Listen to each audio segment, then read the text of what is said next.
Hey folks, this is Rhykker, and if Diablo 4 Season 6 has been so great, why has everyone stopped playing? Steam numbers are down, and they're down considerably faster than Season 5. In other words, people played Season 5 for longer than they're playing Season 6. So, why might that be? We'll explore that in this video. We'll also talk about the upcoming Campfire Chat, some concluding thoughts on the Halloween event, as well as touch upon some other gaming news of the week, like the leak of a Warcraft II Remaster, some Path of Exile 2 news, and more. And as a reminder folks, if you need any tips or guides for Diablo 4, I have all my video content categorized on my website, Rhykker.com, which brings us to a word from this video's sponsor. I built my website using Squarespace, and I was able to do everything myself quickly and easily and with zero education in the field, all thanks to how easy Squarespace is to work with. Squarespace even has a new AI tool called Design Intelligence, which combines 2 decades of industry-leading web design expertise with the latest AI tech to empower you to build a beautiful-looking, personalized website made exactly for your needs and your unique identity. Squarespace even has optimized SEO tools so that you can launch your website and start getting views as quickly as possible. Squarespace is flexible for any kind of website, with tons of design options to pick from. You can easily connect all your social accounts, and also upload your video content and organize your video library. You can sell products or services, and with Squarespace Payment, you have an easy way to manage your payments in one place. You're just a few clicks away from being able to receive payments through your website, all while offering customers popular payment options like Apple Pay, ClearPay, Klarna, and ACH Direct Debit. Basically, if you want to build a website, I recommend Squarespace. So head to squarespace.com/Rhykker or click the link in the description to start your free trial and use code Rhykker to get 10% off your first purchase of a website or domain. That's squarespace.com/RHYKKER and use code Rhykker. All right, starting with the Diablo 4 news, we're getting a Campfire Chat next Tuesday for the mid-season update. It'll start at 11 a.m. Pacific. They'll go through class balance changes, content updates, and more, with the usual Q&A at the end. Now, what are you folks hoping to hear during the Campfire Chat? Because as for me, I'm hoping to see some love given to the classes that are not named Spiritborn. You know, give a little shake up to the meta. Now, the Halloween event came and went. We spoke at length about it in last week's video, and I polled you folks earlier this week asking what you thought of the event. 46% of you said it's better than nothing. 36% said you'd rather get nothing. 15% said you didn't like the event, and 4% said you liked the event. Not exactly great numbers all around. And I think for a lot of people, it just didn't really feel like an event was even taking place. One could easily go the entire event without doing a nightmare dungeon and running into any of the shrines. If you had somehow accidentally skipped the splash screen that you get when you load in during the event, and just went straight into the game, you may literally have not even noticed that there was an event going on at all. Now, if we compare this to the Diablo Immortal Halloween event, which ran from October 9th to November 6th, we see that the town hub in Diablo Immortal was decorated in pumpkins and whatnot. Very festive, feels like something is going on, the world is different. Then they brought back a recurring event called Survivor's Bane. It's something they've brought in a couple of times. It's this mini-game with roguelike gameplay, similar to Vampire Survivors, where you have to defend against endlessly spawning enemies while collecting experience orbs to earn new skills. And while they didn't make this event for Halloween, they did give it a Halloween twist with themed monsters. And they also brought back an event called Howler Hunt, which is basically Immortal's spin on Among Us. Both of these are full-on mini games built into Diablo Immortal, and playing either of these mini games earns you a currency that you can use to then buy some headless cosmetics. Then outside of those, there's also other cosmetics that you can get via a limited time Phantom Market, which is basically cosmetics via loot boxes, but everyone does get one free loot box with a random cosmetic in it. After that, yeah, you gotta spend money. Then there's also some special event cosmetics that you can unlock that you can only use during the Halloween event every year. So kind of like Halloween costumes. Now, I don't know that I love the idea of cosmetics you get that you can only wear during a month, but some of these basically make you look like monsters, like enemies, so I guess I get it. And whether you like it or not, again, I'm not sure how I land on these, I could only wear these cosmetics 1 month out of the year. The fact that they have it and you run around and now you're seeing people in these, what are Halloween costumes just during the Halloween event, it does overall enhance the feeling that, hey, we have an event going on right now. It's a special time of the year. And I know what everyone says about Diablo Immortal, mobile game, monetization and all that, but monetization aside, that team cooks. The Vampire Survivor and Among Us game modes, hell, it'd be cool to see something like that, some kind of crazy ideas like that in D4. Now, onto those Steam numbers. Again, I believe, and a lot of people agree, this is the most fun that Diablo 4 has ever been.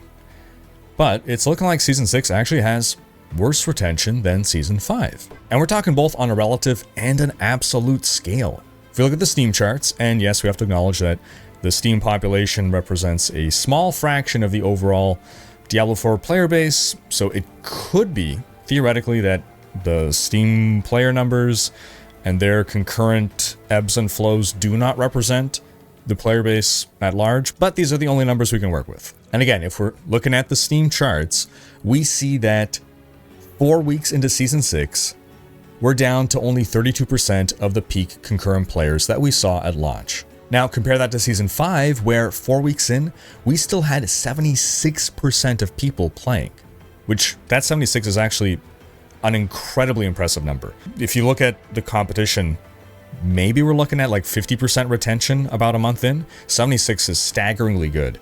And 30 some odd, it's not great, but it's not abysmal, especially when you consider the fact that it's pretty normal to see a bigger drop off of players when you release either a new game or an expansion. A lot of people are just coming here to play the story, and then they're going to leave. And they're going to be content with that. Just a lot of people are story players. They're not here to keep playing and grinding all the way to, Paragon 300. And we saw the peak player numbers on Steam for Season 6 hit 56,000 compared to only 34,000 for Season 5. That's an increase of about 56%. However, 4 weeks into Season 5, we were down to 26,000 peak concurrent players on Steam.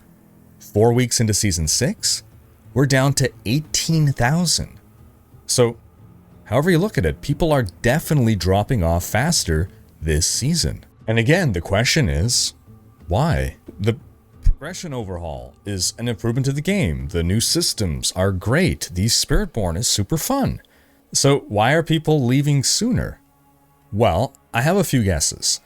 First off, I think a lot of people have been enjoying the state of the game so much that they're playing more than they ever have before, and therefore they're burning out sooner. So let's say, for argument's sake, that a season has about 200 hours of fun, just a random number. You can spread those 200 hours over the course of 3 months, or you can burn through them in 4 weeks. I know I've been putting in more hours than ever, and I'm kind of feeling burnt out now. Now, a second big factor, though, I think is just the incredible state of unbalance that these Spiritborn bugs are causing. Normally, I play multiple classes per season. When I get bored on one character, I start up another character, and that's how I keep things fresh. And this gives me, every character gives me at least another week of fun. But with the Spiritborn being a million times more powerful than other classes, I just can't bring myself to play the other classes. The power disparity is just too great. And I know some of you guys can do it. You can play off-meta builds. You can make your own build. You can run an F-tier build and have fun. And that's great. I'm happy for you. I really am. But for myself and a lot of other people, we just can't force ourselves to feel a certain way. We just can't get there. And I think a third factor is because of how broken the Spiritborn is. It's just so powerful that we've just been blasting through the game faster than we otherwise would have. We've farmed up all of our gear and our Masterworks and our Paragon much, much faster. We've conquered all challenges faster. We've deleted any difficulty from the game much faster. And you just reach a point where you feel, well, what's left to do? You become satisfied with your current state of power. Sure, you can go on, farm more Paragon, but you don't have to, or you don't want to put in the time to. Sure, you can try to farm for perfect gear, but your current gear is good enough because it already obliterates everything in the game. So you just reach a point where you're okay with moving on. That's why I'm really hoping for a shakeup with the mid-season patch. I'm hoping it's going to revitalize the season. Now, outside of that, I think for a lot of people, the gear chase right now as well is too difficult. think farming for good Greater Avix items is a grind that a lot of players are tapping out of.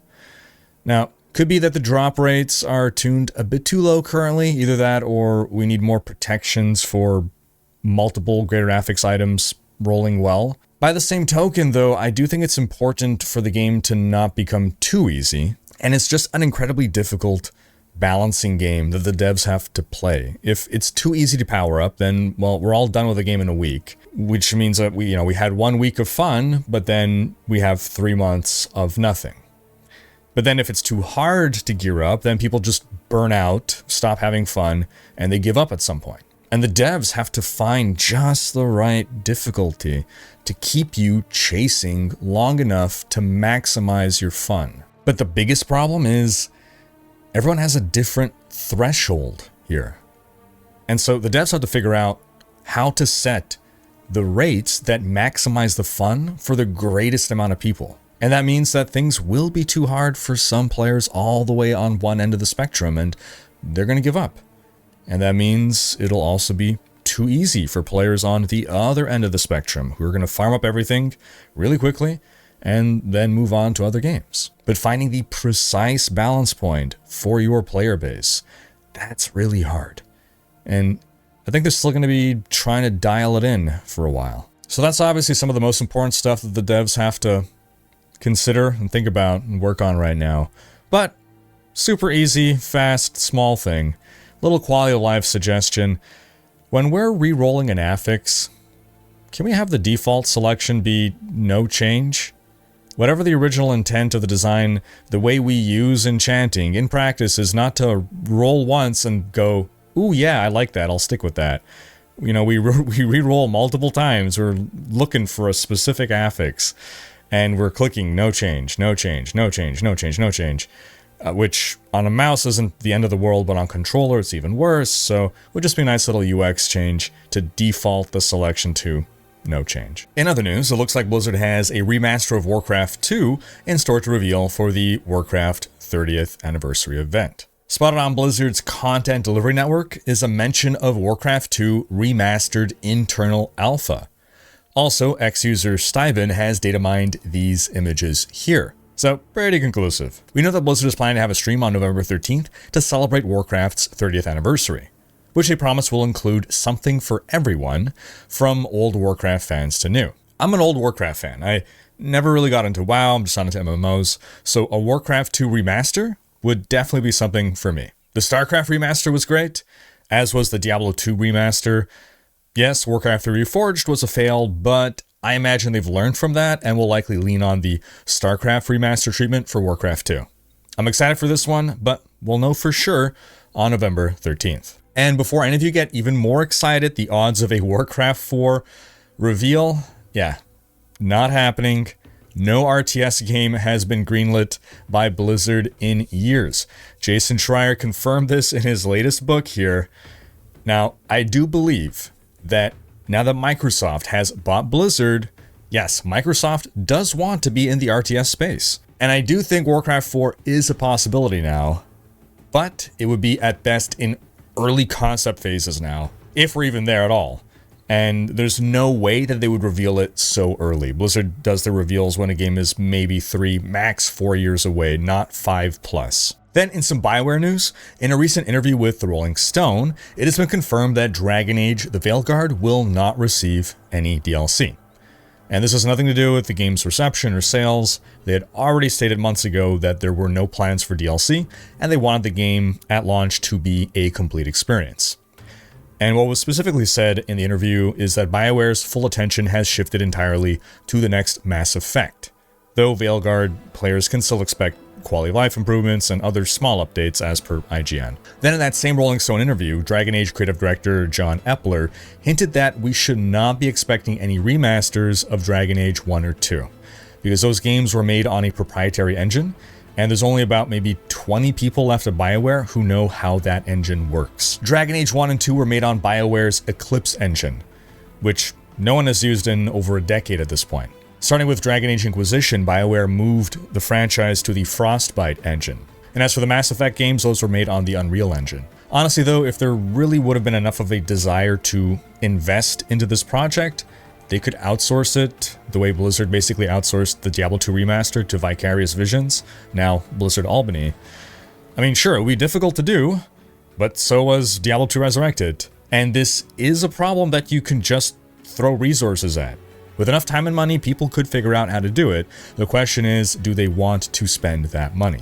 Then in some Path of Exile 2 news, we got a gameplay video showcase of a new mercenary skill, Cluster Grenade, as well as a gameplay walkthrough with Sony Interactive's legendary Shuhei Yoshida. We also learned that it'll take around 50 hours to play through the campaign in PoE 2. Now, this likely means for a first-time playthrough for an average player, not a speedrun by an ARPG veteran. Apparently, game director Mark Roberts can get through the 3 acts coming to early access in about 5 hours. Then, in an update on the Nintendo and Pokémon vs. Palworld lawsuit, we now have confirmation from Palworld developer Pocket Pair on what exactly they're being sued over. There are 3 patents that they are allegedly infringing upon. The first refers to a game system in which you throw a device to capture an NPC. The second refers to a means by which you can aim the device to capture an NPC, and the third refers to a game system in which you can ride NPCs in certain regions. Now, we'd already speculated about the ball catching mechanic being the culprit here, but riding mounts? That's a little unexpected. Altogether, I don't see how Nintendo and Pokemon even have the right to patent these mechanics, especially when you consider that these patents were filed after Palworld released. Now, Nintendo and Pokemon are seeking an injunction against Pocket Pair, and they want them to pay the equivalent of at least $65,000 in damages. Pocket Pair intends to fight this, which is good for the industry as a whole. I get that Pokemon is butthurt over the success of a game that clearly uses Pokemon themes and Pokemon-inspired designs. Honestly, it is a little suspect that they're able to get away with that, but Nintendo and Pokemon are fighting dirty to take Palworld down. Patenting game mechanics hurts the industry. And on that note, we're going to wrap up this week's video, but do be sure to check out last week's video in which we discussed why having no holiday events in Diablo may be better than having them. Thanks for watching. Special thanks to my Patreon supporters for making these videos possible. If you enjoyed this video, give it a thumbs up, and subscribe to join Rhykker's Raiders for more gaming content.